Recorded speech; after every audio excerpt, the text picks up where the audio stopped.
Salve, salve família vascaína!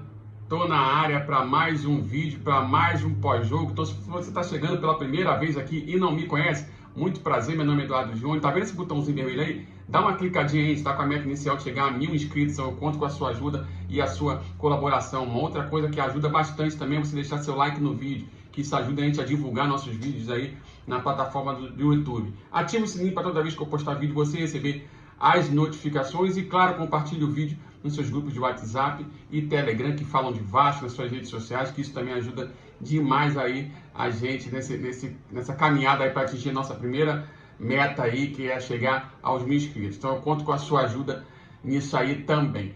Então vamos lá, Vasco 3, Resende 1, né? Vasco não tem mais chance, terminou a última rodada aí, o Vasco não tem mais chance de disputar o título carioca. Pelo segundo ano consecutivo a gente fica de fora das finais. Eu já fiz um vídeo falando sobre isso é preocupante. Então, assim, não há motivos para comemorar, né? Não há motivos para comemorar em relação a isso, porque nós temos que lembrar que nós somos torcedores do Vasco, torcedores de clube grande. E clube grande, na pior das hipóteses, tem que se classificar na última vaga. Na melhor, ganhar o título, principalmente do Campeonato Carioca, que a gente sabe que é um campeonato com um nível técnico mais baixo. Então é obrigação do Vasco chegar nas finais, né? Então, por mais que houve a vitória, né, o Vasco está alguns jogos aí invicto, claro, existe diferença entre ter invencibilidade em jogos e ter bom rendimento, né, para proporcionar essa invencibilidade. Então o Vasco ainda não vem apresentando um rendimento regular a ponto de você deixar a torcida animado. Então, esse é o primeiro ponto que eu queria tocar. Mas vamos lá analisar o jogo, na nossa humilde opinião. Vasco 3, Resende 1. Primeiro eu vou falar dos pontos negativos que eu vi e depois eu falo dos pontos positivos, né? Vamos lá, pontos negativos. O início da partida do Vasco, realmente não é a primeira vez que isso acontece, é um início meio sonolento, meio, sabe, preguiçoso. Foi assim também contra o Boa Vista, né? E o Vasco demora a pegar no tranco, não sei o que acontece, infelizmente. Claro que assim, a gente sabe que para quem jogou bola sabe disso, o comportamento do jogador ele vai variar de acordo com o adversário. Se o adversário for mais forte, a tendência é ele entrar mais focado. Se o adversário for mais fraco, a tendência é ele entrar um pouco mais relaxado, porque passa na mente do cara, né? Pelo fato do time dele ser mais forte, eles vão conseguir construir o resultado a qualquer hora que eles quiserem. E não é bem por aí, né? Acredito eu que isso esteja passando aí na cabeça dos jogadores do Vasco, que é uma coisa que vem se repetindo, né? Sentada de forma sonolenta, parecia jogo treino, não é à toa que na parada técnica o Cabo chegou e falou para eles que parecia jogo de casados e solteiros de final de ano, né? Realmente é isso aí. Toques de bola displicente, né? Jogada que poderia acelerar e toca como se não tivesse compromisso com nada, parecia jogo treino. E diante disso, fica difícil você tratar o jogo como uma preparação, né? Já visto aqui que, segundo foi divulgado, segundo palavras das próprias pessoas lá no clube, né, que agora seria preparação para a Série B. Como é que qual é a imagem que passa para a torcida, se é preparação ou não é, diante desse comportamento inicial do time? Então fica complicado. Eu acho que isso deveria ser deve tocar no ponto disso aí, né? Deveriam tocar nessa questão aí com os jogadores, massificar isso aí, porque para a Série B não pode entrar do jeito que o Vasco vem entrando, de forma displicente, até porque no Boa Vista saímos perdendo de 2-0, conseguimos um empate, 2-0, conseguimos um empate. Hoje, Vasco saiu na frente, cedeu um empate mais uma vez de bola parada, né, e conseguiu construir a vitória. Só que na Série B os times são bem superiores tecnicamente ao Resende e Boa Vista. Então vão ter jogos que, se o Vasco entrar dessa forma sonolenta, vai tomar o gol e não vai conseguir nem empatar o jogo. Quem dirá virar o jogo. Então isso tem que ser mencionado para os jogadores, porque precisa entrar de uma outra forma aí, do jeito que está entrando, que entrou nessas duas partidas aí, e já é uma preocupação para a Copa do Brasil também, porque a Copa do Brasil a gente pega de novo o Boa Vista, né? Então a gente já sabe como é que o que aconteceu no outro jogo, então precisam entrar de uma maneira uma maneira diferente, né? Uma maneira diferente. Outro ponto negativo que eu acabei de mencionar, questão da bola aérea, realmente aí está faltando concentração, né? Está faltando concentração, porque aquela bola ali, antes de eu falar, aquela jogada ali de cruzar o primeiro pau para vir a pessoa chegar e dar um toque para trás, as chances de sair gol nesse tipo de jogada são acima de 90%. É uma jogada muito difícil de ser marcada. Agora, o ponto que precisa chamar a atenção foi o seguinte: a bola passou pelo primeiro homem de marcação, que foi o Laranjeiras. Subiu totalmente errado, sem tempo de bola, né? E aquela bola não poderia ter passado por ele. A bola passou por ele, o cara, o Léo Matos foi no combate, o cara conseguiu cabecear para trás, o cara livre lá no segundo pau foi e fez o gol. Então, esse tipo de desatenção que tem que ser corrigido de qualquer maneira, porque o Vasco está mostrando desequilíbrio. Houve uma evolução clara, se comparado ao time que terminou o Campeonato Brasileiro nas questões ofensivas, que a gente vai falar mais à frente, referente aos pontos positivos do time. Houve uma evolução clara, tá bem nítido isso, só que o time está desequilibrado. Tomamos gols todos os jogos. E para a Série B vai ser complicado.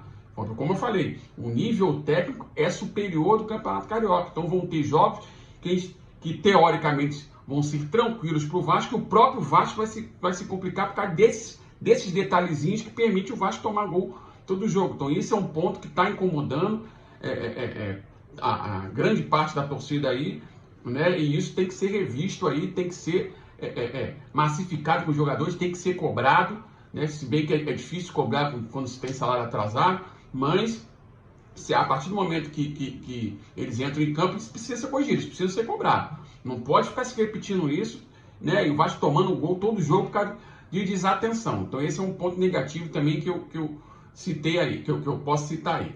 Um outro ponto negativo são os volantes, Andrei e Bruno Gomes. Eu acho que eles, em certos momentos do jogo, prendem muita bola de forma desnecessária, sempre tentando fazer uma firulinha, sempre tentando dar um passe forçado desnecessário, né, prendendo bola quando não tem que prender. Isso me incomoda um pouco. Não sei vocês, estou falando particularmente, me incomoda volante que prende muita bola. Para mim, volante tem que ser no máximo 3 toques na bola. Dominou, levantou a cabeça, no máximo é dar um drible se estiver apertado e tocar a bola, né? Seja lateral, se tiver que ser lateral, seja um passe mais para frente, né? Sempre cabeça erguida, jogando para frente, dando um passo à frente, né? E saber a hora de você forçar o passe, dar um passe mais arriscado, ou dar um passe mais tranquilo, né? E às vezes está acontecendo esse tipo de coisa, tanto com o Andrei quanto com o Bruno Gomes, né? Prende um pouquinho a bola, faz uma firulinha aqui, né? O Andrei, se eu não me engano, teve uma bola na esquerda que quase perdeu, que dominou a bola, era só tocar, tentou trazer de letra, quase perdeu, né? O outro jogador do Vasco foi e conseguiu pegar. Lembrando que no Campeonato Brasileiro ele tentou fazer esse tipo de firulinha, perdeu a bola e saiu o gol, por exemplo, contra o Bragantino lá em Bragança Paulista, né? Então, assim, é complicado.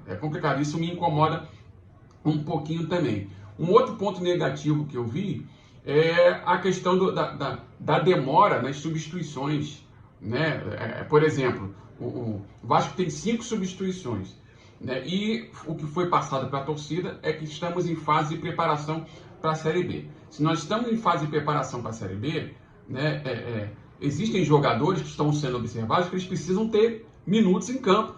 Eles precisam entrar em campo para a gente observar, para a comissão técnica observar, para a própria diretoria observar, para ver se sustenta a posição com aquele jogador, se vai ao mercado trazer outro. E teve uma fala, agora se eu não me engano, essa semana, do Alessandro, não sei se é Alexandre Pássaro, falando que pretende observar o Riquelme.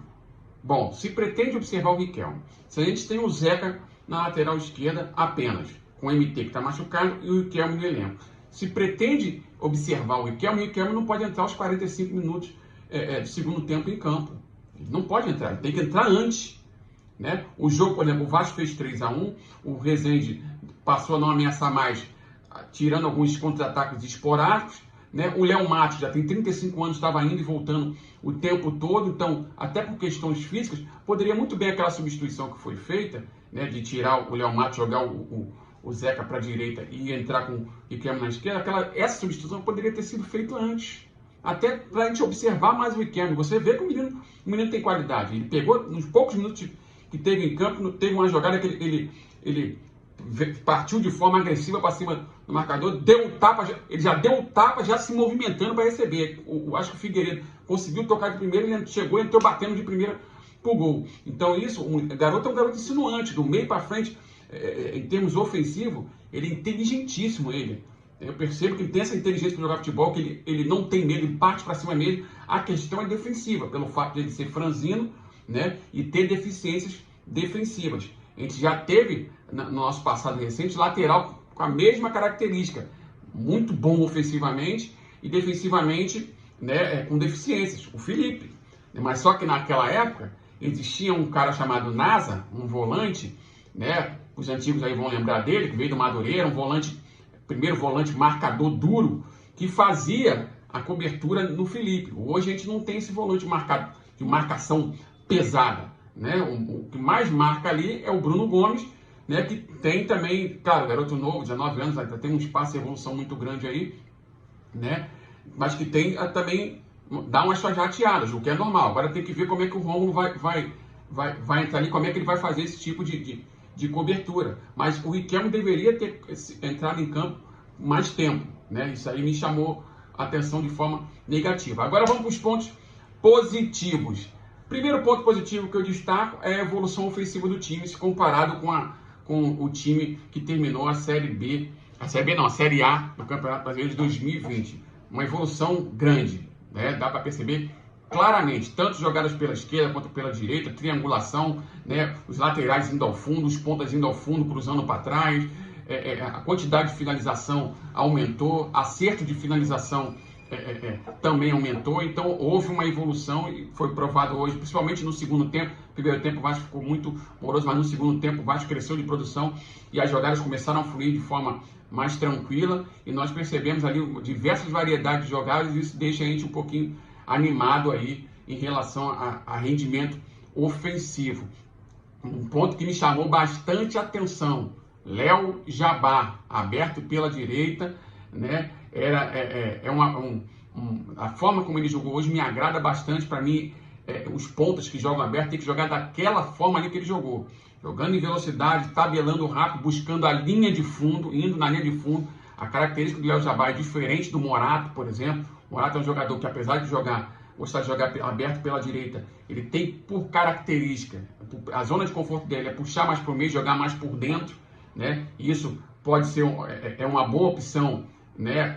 Quando você tem um lateral que avança bastante, como é o caso do Léo Matos, até o caso do Caio Tenório. Então, é uma característica importante, mas a forma como o Léo Jabá joga e jogou hoje me agrada mais, que é aquele ponta mais agressivo, rápido, que vai na linha de fundo, né? Que busca o tempo todo a linha de fundo, tabela rápido, vai na linha de fundo e cruza para trás. Ele fez várias jogadas desse tipo ali, ele com o Léo Matos, lembrou esse tipo de jogadinha ali, entre os dois, lembrou muito aquelas jogadinhas do Éder Luiz e Fagner, né? Que era o tempo todo os dois ali, ó, passando em velocidade, trocando, fazendo tabela rápido, indo na linha de fundo. Então é uma característica para a gente ficar de olho aí, é uma característica que o time não tinha no ano passado. Compare o desempenho do Léo Jabá, né, e essas jogadas dele de linha de fundo, e compare o rendimento do Pikachu, que jogou justamente pelaquela posição ali no Campeonato Brasileiro. Percebe a diferença? Houve ou não houve evolução? Então, assim, é uma coisa que de repente ele vai brigar feroz aí pela titularidade com o Morato, hein? Se o Gabriel Peck continuar mantendo esse rendimento aí. São características diferentes, quem ganha com isso é o Vasco, é o técnico, né? Eu gostei bastante aí dessa performance do Léo Jabá. Um outro ponto positivo também foi a triangulação entre os laterais. Os laterais avançam bastante, o Zeca na esquerda, ele joga de cabeça erguida, são vários lançamentos em profundidade, isso é bom também. Me causa um pouquinho de preocupação o jogador, essa posição centralizada na trinca ali, joga os dois pontas abertos e o meia central. Todos que estão passando por ali estão tendo extrema dificuldade de jogar. Pode ser um indício aí, de repente, de ter que ir no mercado buscar um jogador com características diferentes. de todos esses aí, ó, Carlinhos não conseguiu desempenhar um bom futebol, né? O Laranjeiras hoje sumido na partida, né? Aí depois ele entrou com o João Pedro. João Pedro também, ele testou o João Pedro naquela função ali, né? Também não foi essas Coca-Cola toda a ponto de a gente chegar e olha, de repente tem que dar uma olhada, né? Depois que ele entrou, ele puxou por certos momentos o Morato para fazer aquela função ali. O Morato ainda tentou fazer alguma coisa, perdeu alguns gols, se aproximou ali, perdeu alguns gols, né? E o que mais vem mantendo um rendimento, mas também que não tá essas coisas todas, é o Marquinhos Gabriel, que não se consegue jogar, não se consegue ter uma sequência de jogos aí. Então isso é um fato para a gente ficar ligado, né? Para a gente ficar ligado aí, porque tá incomodando, né? Do mais foi isso, uma partida que o Vasco fez o que tinha que fazer, ganhou o jogo. Cano, esqueci de citar ele, né? Sempre bem posicionado, né? E o time, uma coisa que me agradou também bastante é que o time passou a procurar mais ele, principalmente nessas jogadas de linha de fundo, levanta a cabeça, ele se posiciona, só dá nele que ele vai empurrar todo esse tipo de gol que ele faz, e só empurrar com um toque na bola, se levantar a cabeça, sempre que acontecer essa jogada de linha de fundo, levantou a cabeça e olhou para ele, é só dar nele que ele vai fazer todos os gols, né? A maioria dos gols ele vai fazer porque ele se posiciona bem. Então, esse tipo de jogada está saindo, né? Tanto com o Andrei quanto o próprio Léo Jabá, que faz essa jogada de fundo, levanta a cabeça bem, assim como ele fez também contra o Boa Vista, que no passe para o gol do Gabriel Peck.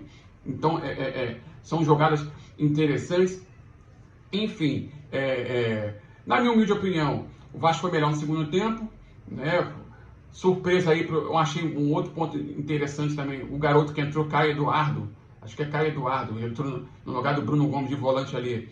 Gostei, entrou com personalidade, né, com velocidade, jogando com cabeça erguida, senti que teve um pouquinho de dificuldade ali no primeiro combate ali na frente da zaga em alguns momentos, mas eu não vou cobrar coisa absurda do garoto que está fazendo sua primeira partida aí pelo profissional, mas deixou uma impressão positiva a entrada dele. Enfim, esse foi o pós-jogo de hoje. A gente espera sempre que o time evolua, né? Evoluiu em alguns pontos, outros pontos ainda está deixando a desejar. O time ainda está desequilibrado, está fazendo gols, mas está tomando gols principalmente de bola aérea. Os adversários estudam e vão aplicar isso na Série B. Sabem que o Vasco tem essa dificuldade de bola aérea e vão aplicar isso na Série B. Então a gente precisa ficar atento a isso aí, torcer para o treinador corrigir isso, para a gente poder evoluir cada vez mais. Esse foi o pós-jogo de hoje, espero que vocês tenham gostado. Se vocês gostaram, peço mais uma vez que se inscreva no canal, deixe seu like no vídeo, ative o sininho para toda vez que postar vídeo você receber as notificações. Vai passar na tela nossas redes sociais, escreve lá para a gente bater um papo. Um abraço e até o próximo vídeo. Valeu!